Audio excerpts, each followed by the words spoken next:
स्टेटमेन्टखौ माने गुवाहाटियाव माबोरै फैनाय जादों आरो मा जायगानि बे होनाय जासिगोन फारसेनिफ्राय खिथालाय देलाय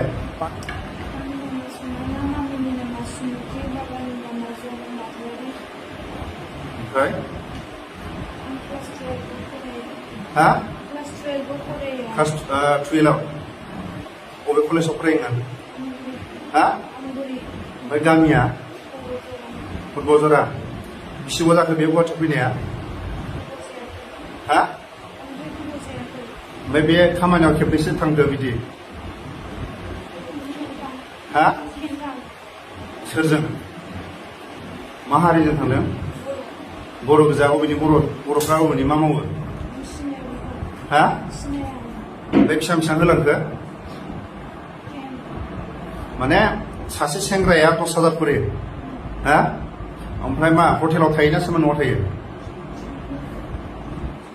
हा हा हटेलाव थायो बिनिफ्राय गुवाहाटियाव नों माबोरै फैजेनखो ओमफ्राय नोंसोरखौ बे खामानियाव सोर फाथायो सोर लेंहरो खिथालाय ओमफ्राय सोर बिदि माबा खामानियाव बाहायखो नोंसोरखौ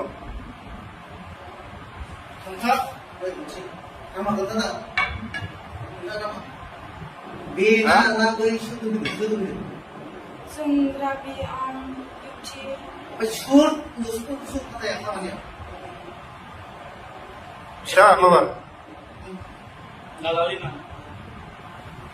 नोंसोरखौ फाथायग्राया मा नाम फिथा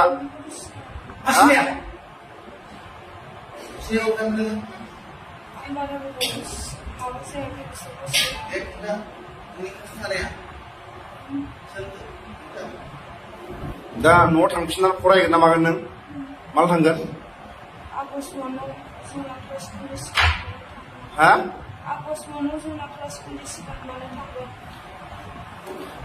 डाइरेक्ट नोंसिनि आइ आफाखौ बे भिडिअनि गेजेरजों लिंहर गाबोननि गेजेराव नोंसिनि न'खरनि मानसिखौ गामिनि सेक्रेटारि प्रेसिडेन्टनो मोनथिना मोनथिया गामिनि हा दे खिथा नोंखौ सोर लिंहरा मोखां थिखां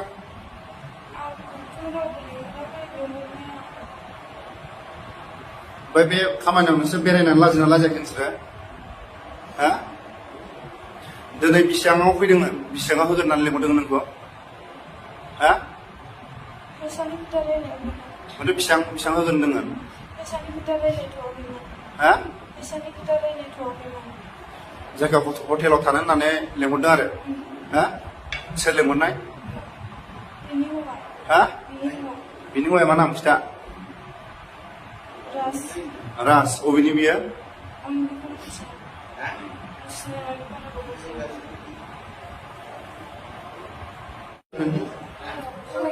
दे फार्स्टनिफ्राय खिथा गामि ओरैनिफ्राय बोरै फैजेननाय खिथा दे खिथा दे खिथा आंनि नामा जुनालि बिफानि नामा कलि ओमफ्य धोरोमा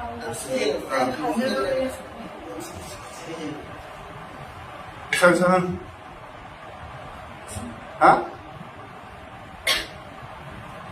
आंनि नामा जुनालि बिफानि नामा कलि बिमानि नामा मुस्रि आं काजलगावनि आं गुवाहाटियाव बेरायनो होनना ओमफ्राय गाज्रि खामानियाव थानाय खेबनै जाखो हटेलाव थानायाव बबे हटेलाव थादों खिथा हरसे थाखायो हटेलाव नामा हा हा दसेयाव 5,000 ओमफ्राय 5,000 थाखाखौ नों मा खालायखो रुम थानायाव ओमफ्राय बिदिनो थांखासिगोन आंसोना देहाखौ फानहर हा ओमफ्रायथ' जेनेबा नोंसोरो 5,000नि होदावबाय नालाय जेनेबा बे जाय मानसिफ्रा फैदों बिसोर बर' दा हा सेंग्राफ्रा बहानि सेंग्राफ्रा हा बहानि बबेनि सेंग्राफ्रा खिथा हा हा बहानि मा बङाइ मा गामिनि सेंग्राया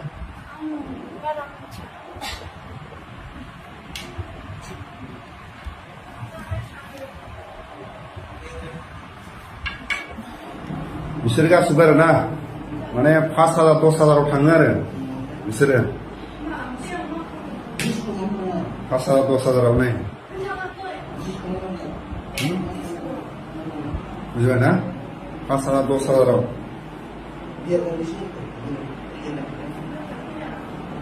बिसोर गामियाव थांफिनसिगोन ना बिसोरो हा हा हा हा माने बिसोरखौ माने मोजाङै बुबासो माने खिथागोन आरो जायगा 5,000 10,000 थाङो आरो बिसोरो माबायाव 1 घन्टायाव 5,000 नामा हा बेसेबांथ' हरसेयाव बोरैथो 5,000 लाखो हा बेसेबां दसेल' 5,000 मिनिलायदोंसो बिसोर बुजिबायना मिनिलायदों आरो गिबियावनो नैखौ सोंग्रोसिगोन आरो जोंनिखौ फारसेनिफ्राय गामिनिफ्राय आरो बिमा बिफानि नाम आरो गामिनि माखासे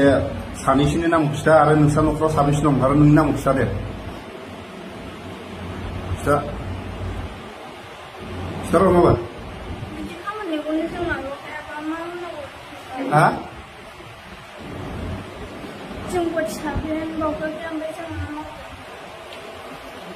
गोसा बुं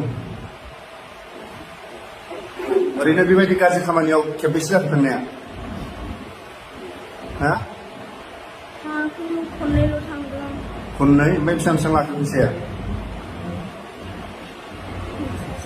हा सासेनाव 10,000 सासेनाव 20,000 मा जाथि बिसोरो बर' बहानि हा खिथा मानो खारनाय खिथा दे मानो खारनाय खिथा दे बे खिथा दे दे मानो खारनाय खिथा मानो खारनाय खिथा एसे मोजां मोजां खुगा मा दं दे खिथा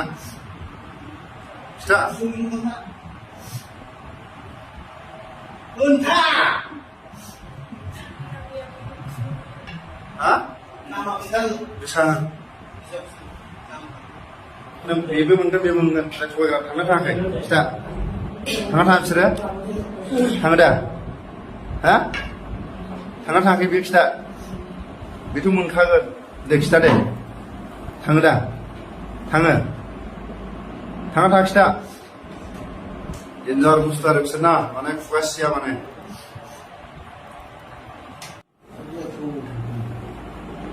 हरनि 12टा 1टायाव जोंनि बर' सिख्लाफ्रा हटेलाव थाग्रा माने दसे समावनो 5,000 10,000 बिसोरो दसे समावनो 5,000 10,000 बिसोरो जोंनि बर' नैबे बर' गथ'फोर आरो बेखौ जोङो दिनै गुवाहाटियाव थानाय एक्स एनडिपिफ्रा हमनानै मोनो गासिबखौबो दा बिसोरनि बिमा बिफा दंना गैया गामियाव दंना गैया नै